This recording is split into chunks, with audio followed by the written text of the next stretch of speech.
My name is Dr. Joe Mather. I am a functional medicine doctor practicing in New Orleans, Louisiana, and I'm so happy to have Jennifer Sugg here with me today. Hi, Jennifer. Hi. And Jennifer is gracious enough to come join me and talk about something near and dear to my heart, which is mold toxicity. So Jennifer, let's just jump right in. You came to see me in March of last year, and you were not doing well. You were really struggling in a way that I see with a lot of my patients who've been exposed to mold. Can you share a little bit about what was going on in your life before coming to see me? So for probably about 5 years, I had had full body pain. I had headaches, constant respiratory infections, exhaustion, and I blamed all of it on my age, my weight, and COVID. Yeah, Um, I remember the kind of full body pain and fatigue really stood out to me. You mentioned something about how you really found yourself unable to even walk for exercise. And this is oh someone yeah. who was running marathons previously. And so the degree of fatigue was really abnormal for someone in good health. Am I remembering that correctly? Yeah, so I was doing Camp Gladiator, I was Yeah. running, I was working out all the time. Yeah. Had been. And then it just was a slowly, just really Slow worse drop. and worse and worse. And when I recall your case, you came in with a previous background of being treated for mold. I'm sorry, for with Lyme, for IV antibiotics, and I think you were on IVs for about 5 years, but Right. fully recovered, Oh, was able to yeah. go to nursing school, ran marathons, and I think you were doing pretty well just doing the adult life thing Oh, I was doing until great. your home flooded in 2018. Correct. Yep, it did. What happened then? What was the water damage like? Um, Gosh, so we had a slab leak Okay. and it was in the master bedroom, the hall bathroom, and then into the living area. And we had a company that came and did water remediation, supposedly. And did you think that the problem was solved after they came in the first time to remediate? They told my husband that they were the experts and they were fixing it. And yes, we thought we were past that problem. We were displaced from our house for probably 2 weeks while they did all that they did. And then we came back, and I mean, never did it enter my mind again that anything was going on with the the flood. Right. You just assume you pay all that money to have the home, walls knocked down and all sorts Oh of no, they didn't. remediation. That was the problem. Oh, They didn't cut into any of our sheetrock. so they That they sprayed and prayed. I don't know if they sprayed or prayed, but they put all their fancy fans up and they assured us that everything was drying correctly. This is a huge problem, and I'm kind of asking these questions because the patients who come in to see me so often have been told that mold can't be a problem, that everything is clean, that the testing is negative, yet they develop devastating, debilitating health problems, and it's always often traced back to mold. And so I find that many times the first remediation just doesn't work, and it sounds like you absolutely fit into that category because your health just declined after that point, year after year. And I think, like many mold patients, it took you maybe another 5 years or so before you got a diagnosis of mold toxicity. Is Oh, that right? yeah. Well, and I wasn't even really seeking a diagnosis because I thought it was because I was old and fat and from COVID. And it wasn't until I developed a thyroid goiter that the dermatologist sent me to another physician. And that doctor actually started on the path to helping me. Yeah, And and that yeah, and before we get to that, doctor referred you to me, but just to back up clinically, I've treated a couple hundred patients with mold now, and so I'm beginning to see kind of the cause and effect. And it is not uncommon for water damage to precede the development of autoimmune thyroid disease. Lots of Mhm. autoimmune disease, but Graves and Hashimoto's often happen after people are exposed to mold toxins and water damaged buildings. And the patients who have been exposed to mold seem to be uniquely vulnerable to long COVID, right? Okay. So sometimes it's a chicken and the egg, what came first, but I've just seen enough of this now that I'm not at all surprised to hear that story again, right? Yeah. Yeah.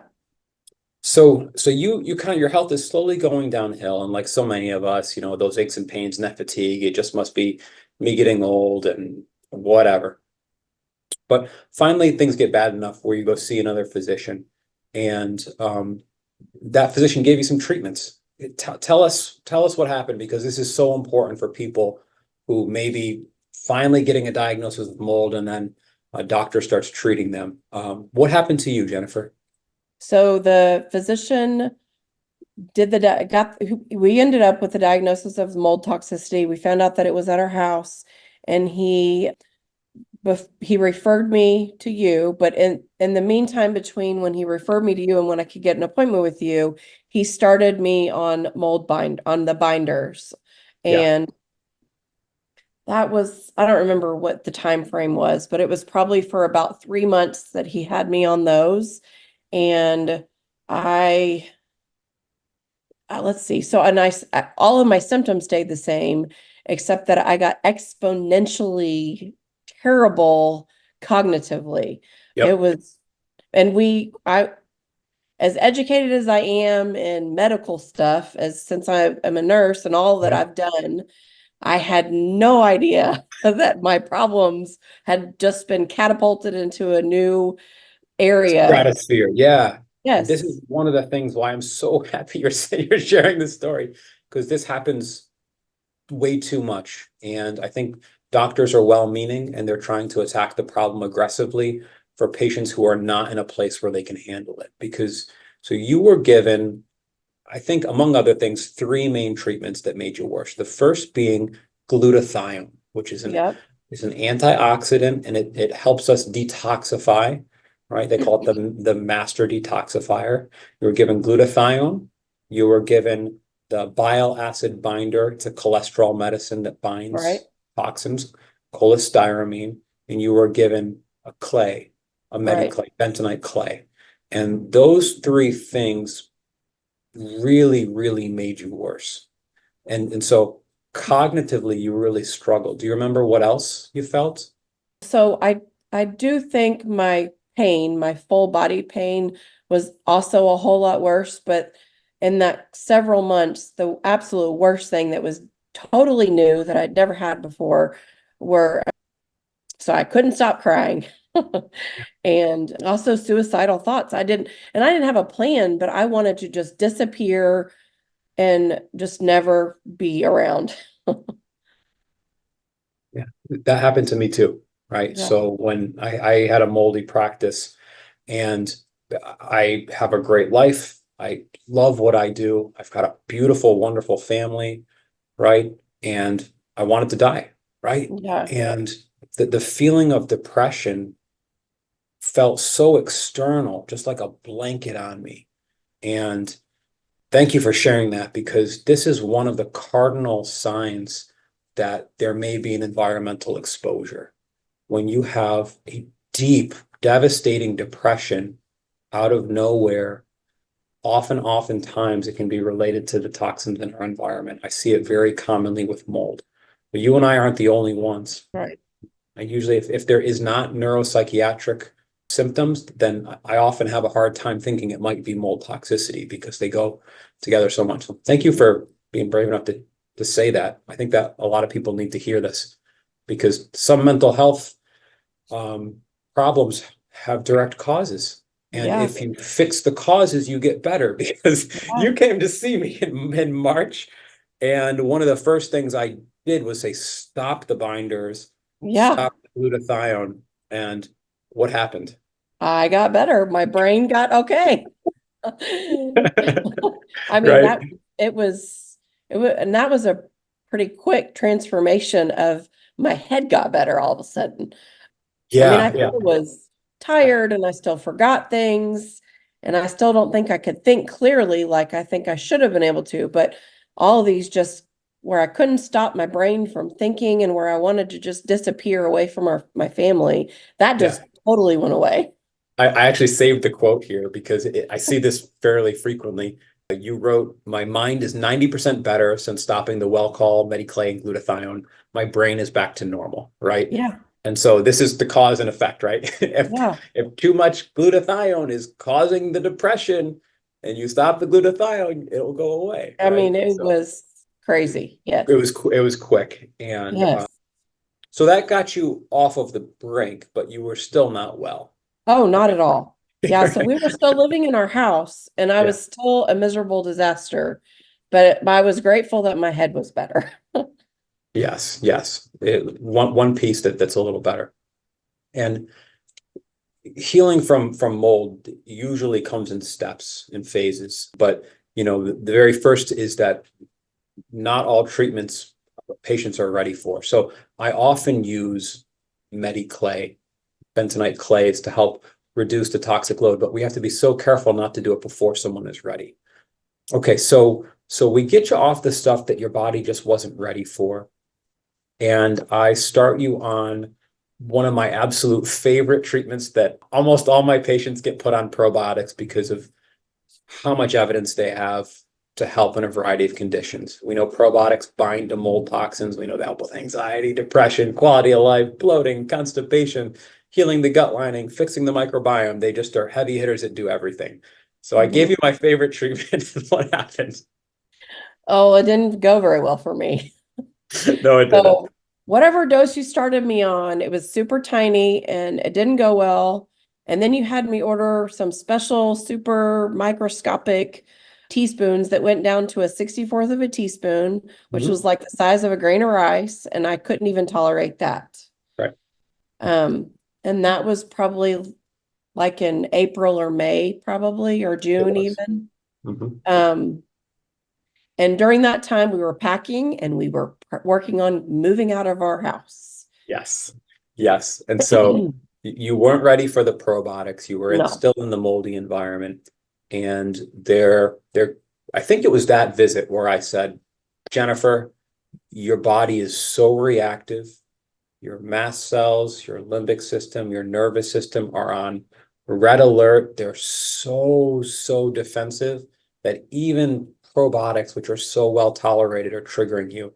I think you need to move to heal. And so I didn't actually hear from you, I think, I know until for a like long May time. till December, because you were busy moving. Yeah. And Yep. and Yeah. I'm so happy you moved because what happened? Oh my gosh. Okay. So we started the last time that we all slept in our house was mid-May. Mhm. And probably, but I was still going over there and packing, but I was not sleeping there. And so I would say probably in like 10 days, I told my husband, I think I feel better. My pain had exponentially decreased by Yep. a lot. Yep. And so then that was in May. And then in June and July, I finished packing. I was pretty, because he was working, I was pretty much doing all the packing.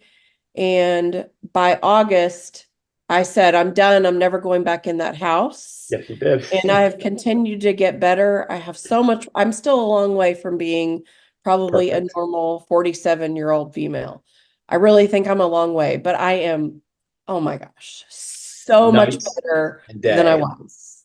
So mold toxicity makes people sick in a lot of ways, but at essence, it's an environmental toxin, right? And toxins poison the body. Toxins cause the chronic fatigue and the suicidality and the depression and the pain, right? The treatment for being poisoned is to stop being poisoned. It's Right. not Yeah. throw more binders. It's not throw more glutathione. Those things can help, right? But if the problem is if someone was being made sick by arsenic, arsenic tea, we'd have them stop drinking the arsenic tea. And so this is the primary thing you needed to do to heal. And Oh, a for lot of my sure. patients, some patients, it's kind of heartbreaking when they don't have the resources or ability to even try to stay somewhere else for 10 days. Right. Do I feel better or not? But because you were able to get out, you turned the page and Oh, really yeah. found a new gear. The cool thing here was that in retrospect, I think the problem seems, well, in retrospect, you sent me a note saying that not only was your pain and energy better, I think you were on oral steroids that you were able to stop. Yep. You had inhalers that you were able to Yeah. stop, maybe Yeah. nebulizers, and then even your daughter's health improved. Oh, yes. So what So we moved out in May. And since May, neither one of us have been on antibiotics for respiratory problems. We haven't been on steroids, like oral steroids, neither one of us. This is the first time ever that she has had an entire semester that she did not miss school because she was sick. Yes, I mean, it's been profound. It is Yeah. huge. It's Yeah. huge. Thank you for saying this because I see this all the time, but sometimes we're just not in a place in our world. Too many doctors don't believe mold can make Oh, people sick. yeah, that's a problem. They think it's, oh, it's just causes runny nose. Yep. And if you see an allergist who maybe has read a single article, they may say, oh, well, maybe it causes eczema. But what I think is missing is how horribly sick mold can make people, Yeah. devastatingly ill. And so thank you for sharing your story. I see it Yeah. all the time. When you think back for how long you've been sick, is there any lessons that you learned that you'd like to share with anyone who's in a similar place? Oh. Sorry I for the don't heavy know hitter. anything that would help it. What did you say? So sorry for the heavy hitting question. That's okay. And I don't know. I know that I wish I had known sooner that it wasn't COVID, that it wasn't that I was overweight, and it wasn't my age that I was feeling so terrible.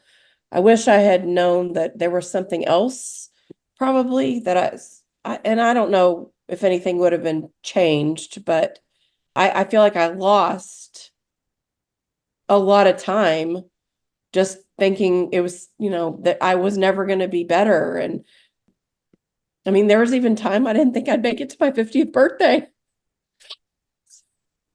Yeah, yeah. I think you sharing this story helps put it in perspective so that people can begin to take this more seriously because Yeah. the majority of buildings in the US are water damaged. Yeah. And some of us are extremely sensitive to mold and Yeah. become profoundly ill. And so the more I think people that can share what's happened to them as a result of this, eventually things will change. You said something there about how you wish you kind of knew what it wasn't. And I think we'll just spend a moment there because I see a lot of patients who could have gone another way, right? You were treated successfully for Lyme disease. You Mhm. had COVID.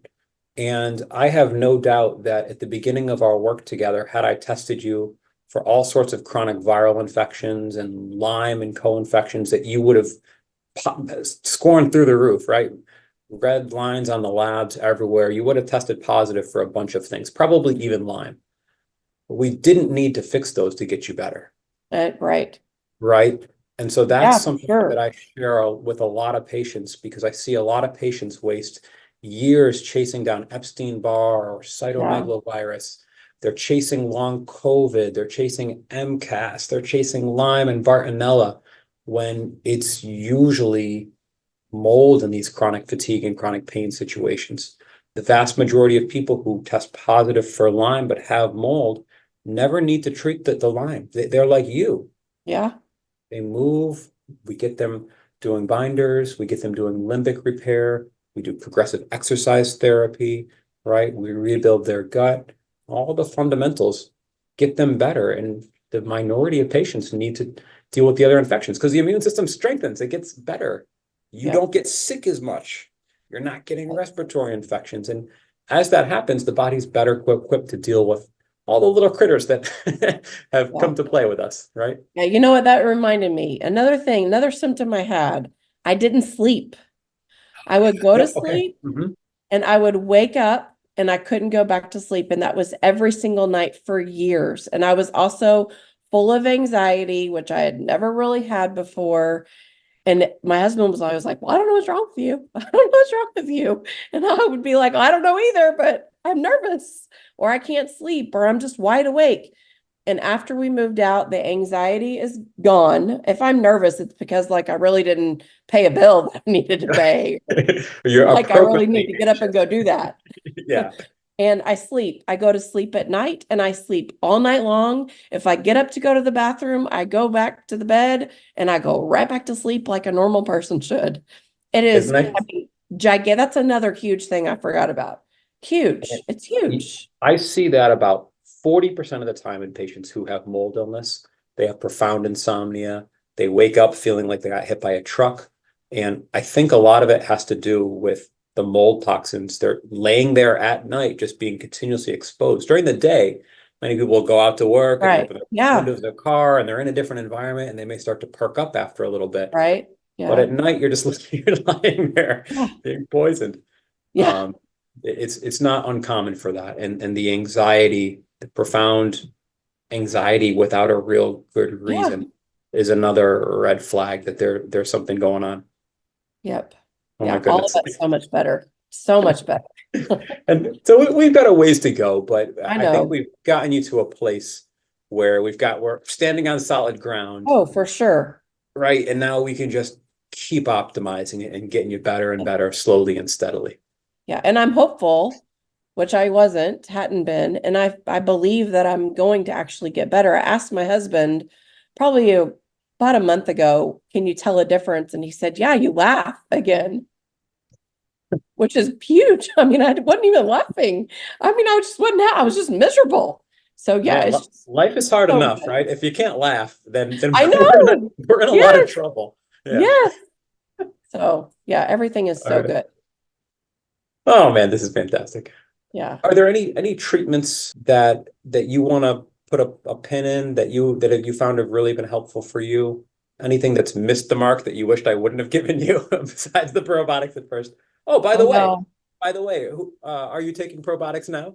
Well, so now that we've moved, I am scared, but I am now taking the tiny dose of probiotic and I'm even getting a bigger scoop of it in that little bitty, and I'm fine. I need to be brave and increase it because I'm tolerating it totally fine.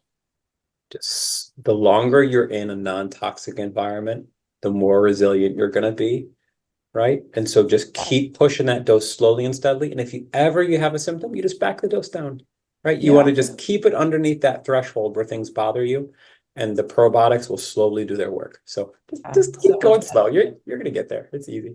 Yeah. I mean, really the best thing we did was we were fortunate that we had a place that we were able to go and we moved.